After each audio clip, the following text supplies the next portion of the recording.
What happens when a prince walks onto one of America's most respected morning shows and forgets he's not royalty anymore? In just 39 seconds, a single comment would turn a routine interview into the most shocking television moment of the year. Good Morning America's studio lights were bright that morning. George Stephanopoulos sat across from Prince Harry, ready for what everyone thought would be a typical promotional interview. The cameras were rolling. The audience was watching. Nobody knew they were about to witness a complete meltdown. George started simple, friendly, professional. Prince Harry, thank you so much for joining us this morning. I know you have a lot to share with our viewers today. Harry nodded, but something was already off.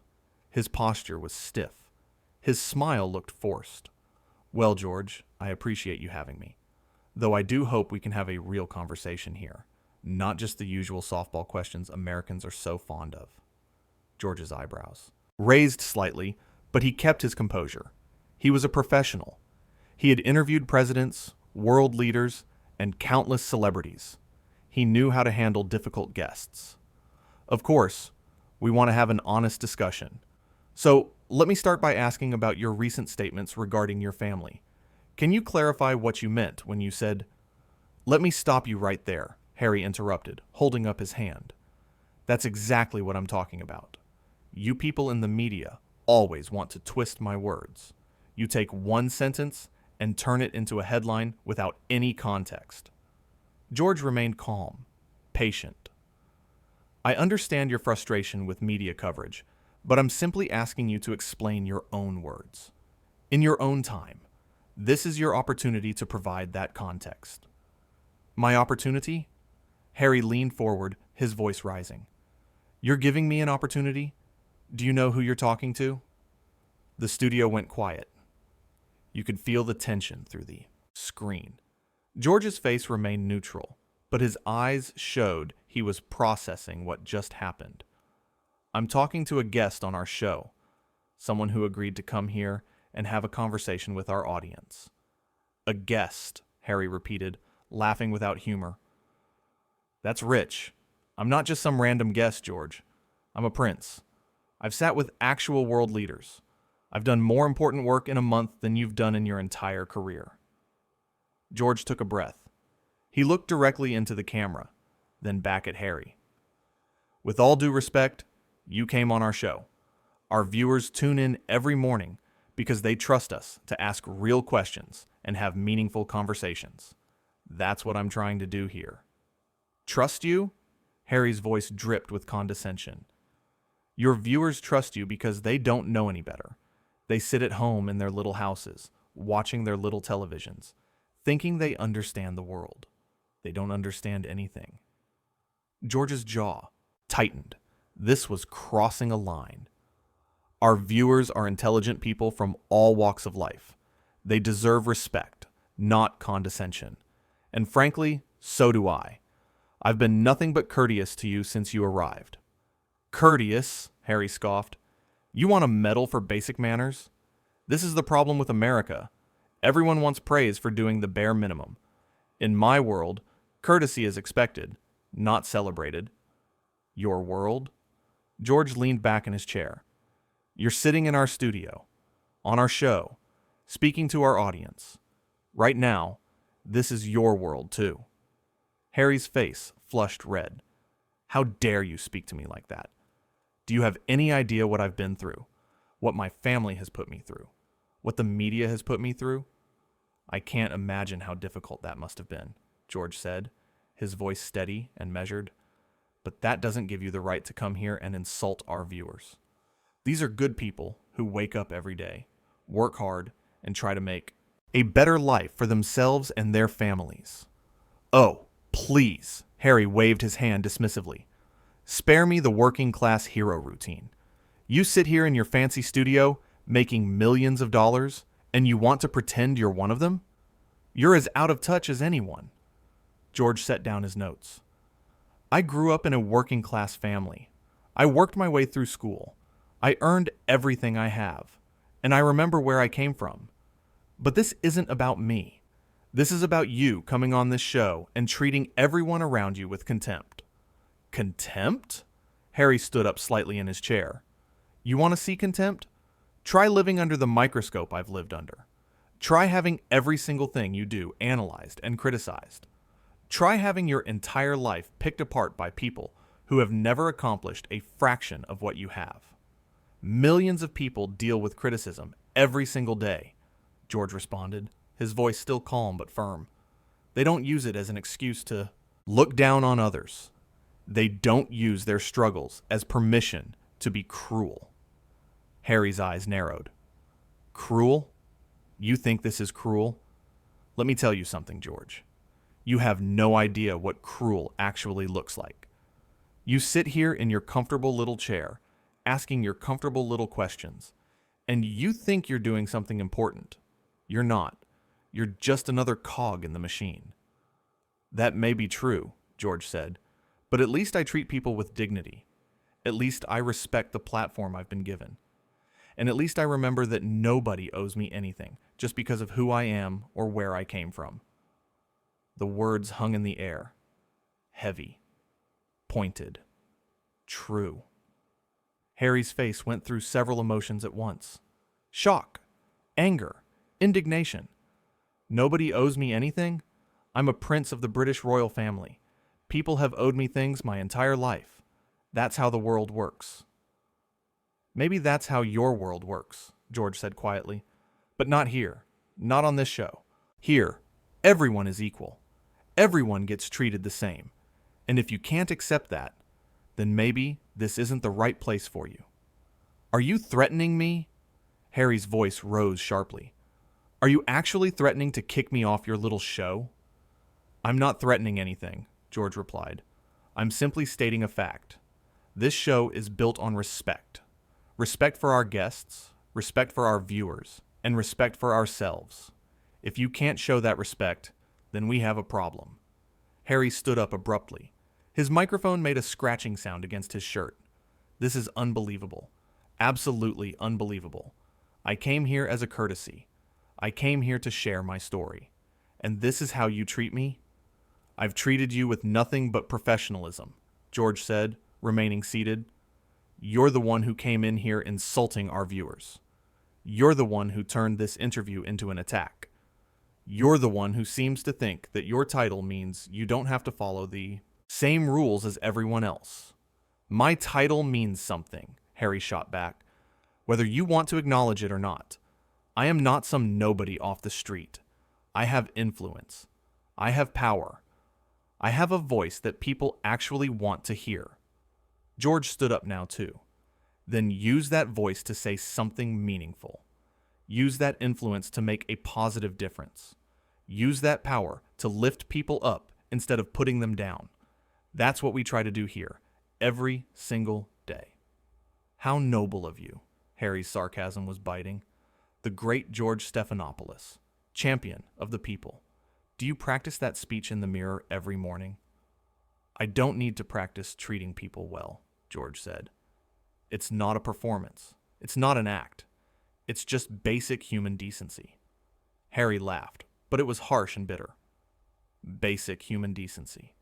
Coming from a man who makes his living asking invasive questions and profiting off other people's pain. The hypocrisy is astounding. I ask questions that people want answered, George responded. I give people a platform to tell their stories. And yes, sometimes those conversations are difficult, but I never make it about me. I never use my position to make guests feel small or to make myself feel big. You're doing exactly that right now, Harry snapped. You're grandstanding. You're performing for your precious audience. You're turning this into some morality play where you're the hero and I'm the villain. You're the one who made yourself the villain, George said, his voice harder now. You came here with an agenda. You came here looking for a fight. And now you're upset because someone actually stood up to you. Harry's hands balled into fists at his sides. Stood up to me? You think you're standing up to me? You're a television host, George. You read words off a teleprompter. You smile at a camera. That's your entire skill set. My skill set includes knowing when someone is treating people poorly, George said, and knowing when to call it out. You can insult me all you want. Question my credentials. Question my career. But I won't let you insult the millions of people who watch this show. Your viewers should be insulted, Harry said, his voice cold. They should be insulted that this is what passes for journalism in America.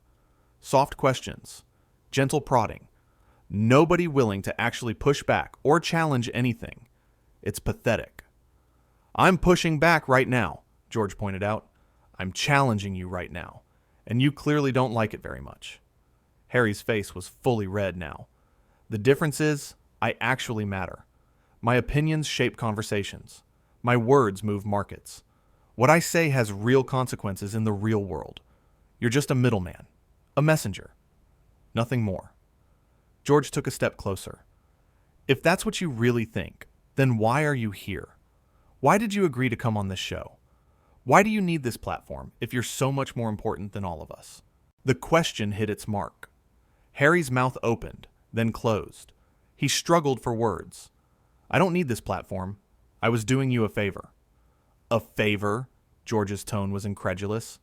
You were doing us a favor by coming here to insult our audience? By treating everyone in this studio like they're beneath you? By acting like a spoiled child who didn't get their way?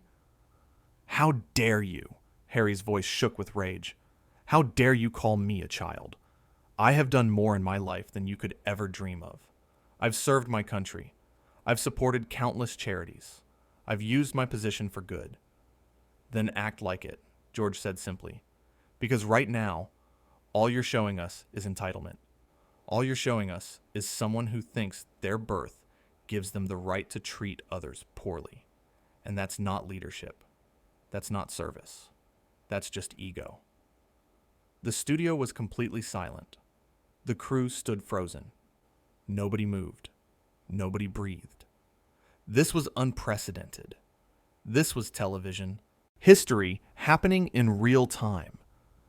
Harry looked around, seeming to notice for the first time that everyone was watching him, staring at him, witnessing his complete unraveling.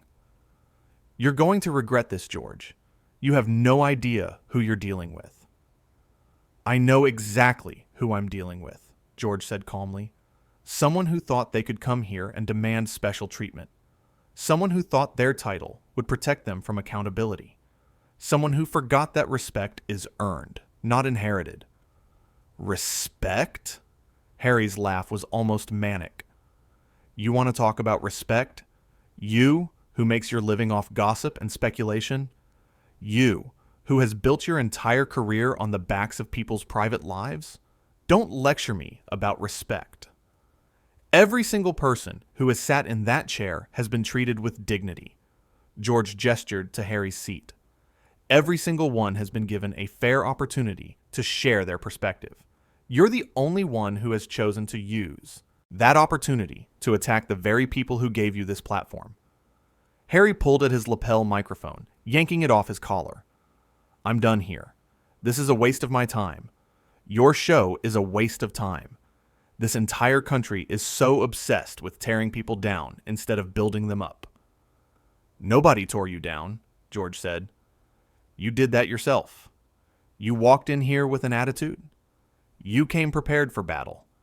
And when someone simply asked you to treat people with respect, you couldn't handle it. I don't have to handle anything. Harry threw his microphone onto the chair. I don't have to sit here and be lectured by someone like you.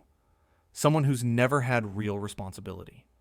Someone who's never had the weight of the world on their shoulders. You're right, George said. You don't have to sit here. And frankly, I don't think you should. I think it's time for you to leave. The words dropped like a bomb. Harry froze. What did you just say? I said it's time for you to leave, George repeated, his voice steady and clear. This interview is over. You're no longer welcome on this show. Harry's face went through a series of expressions. Disbelief, fury, shock. You can't kick me off. You can't just end this. I can, and I am, George said. This is my show. This is my studio.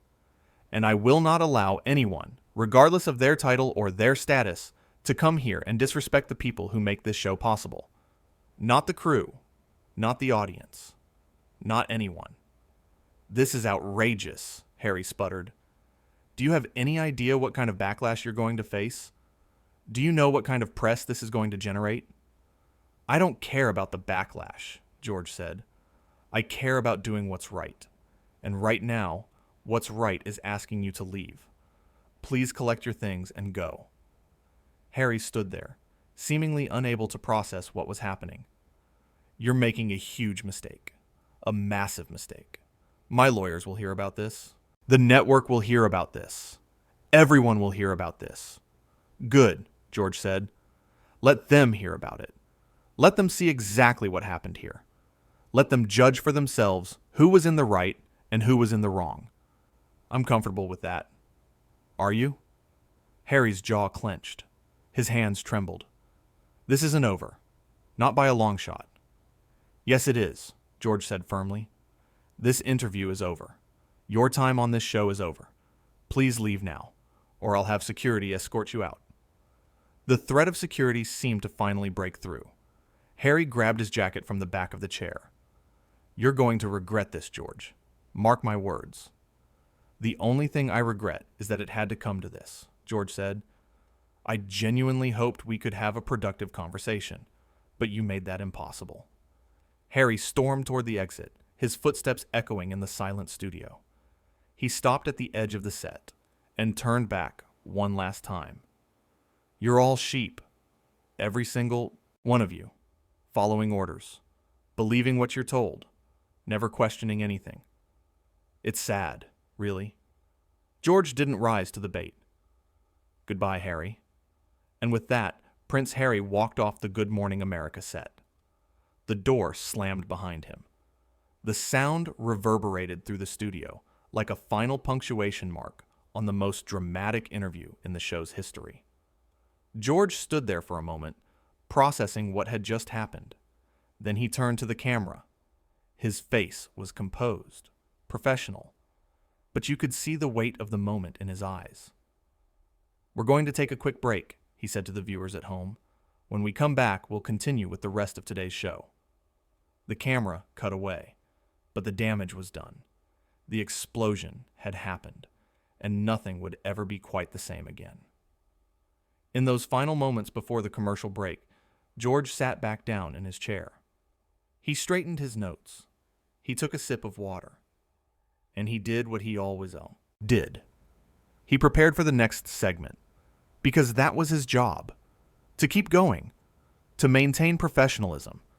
To serve the audience that tuned in every single day. The crew slowly started moving again. Whispers filled the studio. Everyone knew they had just witnessed something unprecedented, something that would be talked about for years to come. George caught the eye of his producer. She gave him a small nod, a sign of support, an acknowledgement that he had done the right thing, even though it had been incredibly difficult, because that's what good broadcasting is about. It's about standing up for your values. It's about protecting your audience. It's about remembering that a platform comes with responsibility. And sometimes that responsibility means making the hard choice, the unpopular choice, the choice that might bring criticism and controversy. But George knew in his heart that he had done the right thing. He had given Harry every opportunity to have a respectful conversation. He had tried to redirect the interview multiple times. He had remained calm and professional even when Harry became hostile and aggressive, and when it became clear that Harry was not interested in having a real conversation. When it became obvious that he was only there to grandstand and insult, George did what needed to be done. He ended it. The commercial break ended. George looked back at the camera. His smile returned. Warm, genuine, professional. Welcome back to Good Morning America. We have a wonderful show lined up for you today. And just like that, he moved on. Because that's what professionals do. They handle the crisis. They make the tough call. And then they get back to work. The interview that never finished would become legendary. It would be analyzed and discussed and debated for months. People would take sides. Some would say George was right to stand his ground. Others would say he overreacted. But everyone would agree on one thing. It was the most dramatic moment in morning television history. A moment where entitlement met integrity, where ego clashed with professionalism, where someone who thought they were above the rules learned that nobody is above basic human decency. George Stephanopoulos had done thousands of interviews in his career. He had faced difficult guests before. He had navigated tense situations and controversial topics. But this was different. This was a line in the sand, a moment where he had to choose between keeping the peace and doing what was right. He chose what was right, and in doing so, he showed his audience something important. He showed them that respect matters, that kindness matters, that how we treat others matters, regardless of who we are or what titles we hold. The studio lights continued to shine. The cameras continued to roll. And Good Morning America continued on, just as it always had. Professional, respectful, committed to serving its viewers with integrity and honesty. But for those who had witnessed what happened, for those who had seen the exchange unfold in real time, they knew they had seen something special. Not special in a good way, perhaps, but special in its rawness, its authenticity, its refusal to pretend that everything was fine when it clearly was not. George had stood his ground. He had protected his show. He had defended his audience. And he had done it all without losing his composure or stooping to Harry's level. That was the mark of a true professional. Someone who could face hostility with grace. Someone who could stand firm without becoming aggressive. Someone who understood that real strength isn't about dominating others, but about maintaining your principles even under pressure. The interview that ended before it really began would be remembered, not for what was said about family or controversy or any of the topics they were supposed to discuss, but for what it revealed about character, about integrity, about the difference between demanding respect and earning it. And as George continued with the rest of his show, as he interviewed other guests and covered other stories and did his job with the same professionalism he always brought, one thing was clear.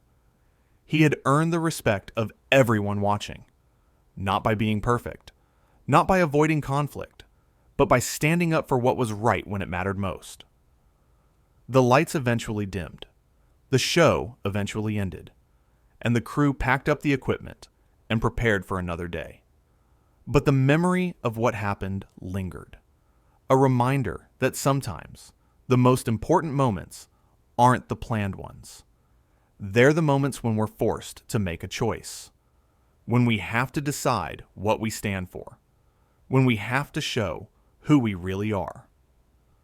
George Stephanopoulos had shown who he was, a professional, a defender of his craft, a man who understood that a television show is more than entertainment. It's a trust, a relationship with millions of people who invite you into their homes every morning. And that trust is sacred, worth protecting, worth fighting for, even if it means ending an interview, even if it means asking a prince to leave, even if it means facing the consequences of standing up for what's right. Because in the end, that's all any of us can do. Stand up for what we believe in. Treat others with respect. And remember that no title, no status, no amount of privilege gives anyone the right to forget their basic humanity. The sun set on that extraordinary day. The headlines would come tomorrow. The analysis and the hot takes and the endless speculation. But for now, in this moment, there was just the quiet satisfaction of knowing that when it mattered, when the choice had to be made, integrity won out over ego. Respect won out over entitlement. And professionalism won out over privilege. That was the real story, not the drama, not the conflict, not the explosive exit, but the quiet strength of someone who refused to compromise. Their values, even when it would have been so much easier to just go along, to smooth things over, to pretend everything was fine. George didn't pretend. He didn't smooth over. He didn't compromise. He did his job. He protected his show. He stood up for his audience. And in doing so, he reminded everyone watching what real leadership looks like, what real respect looks like, what real integrity looks like. The story would be told and retold, each time with different emphasis, different interpretations, different judgments, but the facts would remain the same. A guest came onto a show expecting special treatment. A host refused to give it. And when pushed to choose between keeping a difficult guest and maintaining his principles, the host chose principles. Every single time, without hesitation, without regret. Because some things are more important than ratings, more important than celebrity guests, more important than avoiding controversy. Things like dignity, respect, and the fundamental belief that everyone, from the viewers at home to the crew in the studio, deserves to be treated with basic human kindness. That was the lesson. That was the takeaway. That was what made this moment matter. Not because of who was involved, not because of the drama or the spectacle, but because it was a reminder of something we all need to remember. That respect is not optional, that kindness is not negotiable, and that standing up for what's right is always worth it, even when it's hard, especially when it's hard.